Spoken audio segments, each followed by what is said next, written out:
اعوذ باللہ من الشیطان الرجیم، بسم اللہ الرحمن الرحیم۔ آپ کی خدمت میں حاضر ہیں اپنے یوٹیوب چینل کے ساتھ۔ انڈیا کے وزیر اعظم نریندر مودی پر بی بی سی نے ایک دستاویزی فلم بنائی اور اس کو ریلیز کیا، جس کے بعد سے انڈیا میں بی بی سی کے خلاف احتجاج جاری ہے اور وہ اس فلم کو ایک پروپیگنڈا قرار دے رہے ہیں۔ تو آئیے خبر کی طرف بڑھتے ہیں اور دیکھتے ہیں کہ بی بی سی نے کیا دستاویزی فلم شائع کی جس پر انڈیا میں آگ لگی ہوئی ہے۔ دی مودی کویسچن نامی ایک دستاویزی فلم میں یہ سوال اٹھایا گیا ہے کہ مودی بطور وزیر اعلیٰ 2002 کے گجرات فسادات کو روکنے اور ملوث افراد کے خلاف کارروائی میں ناکام کیوں ہوئے۔ خیال رہے کہ 2002 میں مودی انڈیا کے مغربی ریاست گجرات کے وزیر اعلیٰ تھے جب وہاں ہندو مسلم فسادات پھوٹ پڑے۔ ان فسادات میں 1000 سے زیادہ لوگوں کی اموات ہوئی جن میں اکثریت مسلمان تھے۔ یہ فسادات اس وقت شروع ہوئے جب ہندو یاتریوں کو لے جانے والی ایک ٹرین میں آگ لگ گئی۔ اس واقعہ میں 59 افراد ہلاک ہو گئے تھے، جس کے بعد فسادات پھوٹ پڑے۔ مودی نے بارہا اس الزام کو مسترد کیا۔ سن 2012 میں انڈیا کی سپریم کورٹ نے اس کیس میں نریندر مودی کو بے قصور قرار دے دیا تھا، جبکہ اس فیصلے کے خلاف ہونے والی اپیل بھی گزشتہ برس خارج ہو چکی ہے۔ بی بی سی کی مودی سے متعلق دستاویزی فلم کے 2 حصے ہیں، جن میں ایک 17 جنوری کو ریلیز ہوا جبکہ دوسرا 24 جنوری کو نشر کیا جائے گا۔ اس کا خلاصہ کچھ یوں ہے کہ نریندر مودی دنیا کی سب سے بڑی جمہوریت کے رہنما ہیں۔ وہ ایک ایسے شخص ہیں جنہیں وہ 2 بار انڈیا کے وزیر اعظم منتخب کیا گیا ہے اور انہیں اپنی نسل کے سب سے طاقتور سیاستدان کے طور پر دیکھا جاتا ہے۔ مغرب انہیں ایشیا میں چینی تسلط کے خلاف دفاع کے طور پر دیکھتا ہے۔ انہیں امریکہ اور برطانیہ دونوں میں اہم اتحادی کے طور پر دیکھا جاتا ہے۔ اس خلاصے میں مزید کہا گیا ہے کہ تاہم نریندر مودی کی حکومت پر الزامات لگتے رہے ہیں۔ اس کی وجہ انڈیا کی مسلم آبادی سے متعلق اس کا رویہ ہے۔ اس سیریز میں ان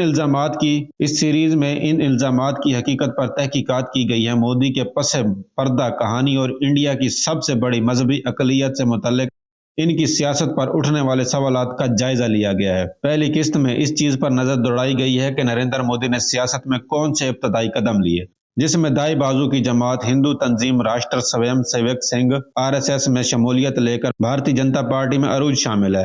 اس میں یہ بھی دیکھا گیا ہے کہ وہ کیسے گجرات کے وزیر اعلیٰ بنے جہاں 2002 کے فسادات پر ان کا رد عمل تنازع کا باعث بنا، جبکہ دوسری قسط میں 2019 کے بعد نریندر مودی کی حکومت کا ٹریک ریکارڈ دیکھا گیا ہے۔ کشمیر کی خصوصی حیثیت کے آرٹیکل 370 کے خاتمے سے لے کر شہریت کے نئے قانون تک کئی متنازع پالیسیاں اختیار کی گئی ہیں۔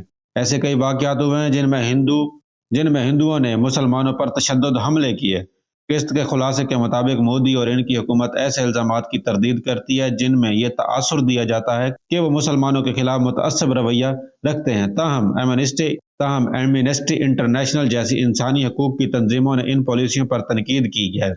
انڈین حکومت کے مطابق مالی بے ضابطگیوں کی تحقیقات میں اس تنظیم کے بینک اکاؤنٹ منجمد کر دیے گئے ہیں، جس کے بعد اس نے دلی میں اپنے دفاتر بند کر دیے ہیں۔ ایمنسٹی اس الزام کی تردید کرتی ہے۔ انڈین وزارت خارجہ نے مودی پر بی بی سی کی دستاویزی فلم کو پروپیگنڈا قرار دیتے ہوئے کہا ہے کہ اس میں مسترد شدہ بیانیے کو فروغ دینے کی کوشش کی گئی ہے۔ انڈین وزارت خارجہ کے ترجمان ارندم باگچی نے بی بی سی کی ڈاکومنٹری کو متعصب کہا ہے۔ اس کے مطابق اس میں نو آبادیاتی ذہنیت اور جانبداری کھل کر نظر آتی ہے۔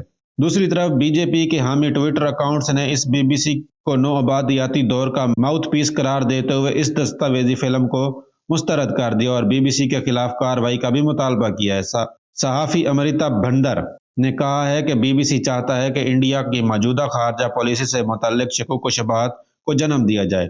روس پر ہمارا موقف اور مشرق وسطیٰ سے تجارتی معاہدے مغرب کو مایوس کر رہے ہیں۔ تو یہ خبر تھی بی بی سی اور انڈیا کے حوالے سے۔ بی بی سی نے گجرات کے کسائی کو ننگا کیا ہے، جس کے بعد سے انڈیا میں ایک آگ لگی ہوئی ہے اور انڈیا کو سمجھ نہیں آ رہا کہ وہ بی بی سی کے خلاف کیسے کارروائی کرے۔ انڈیا میں کہنے کو تو جمہوریت ہے، لیکن وہاں خاص کر مسلم اقلیت کا جو حال ہے وہ اللہ ہی جانتا ہے۔ وہاں پر کس طرح مسلمانوں پر ظلم و ستم کیے جاتے ہیں یہ اللہ ہی بہتر جانتا ہے۔ امید ہے آپ کو ویڈیو پسند آئی ہوگی۔ چینل کو سبسکرائب کیجئے گا، ویڈیو کو لائک کیجئے گا۔ ملتے ہیں اگلی ویڈیو میں۔ والسلام۔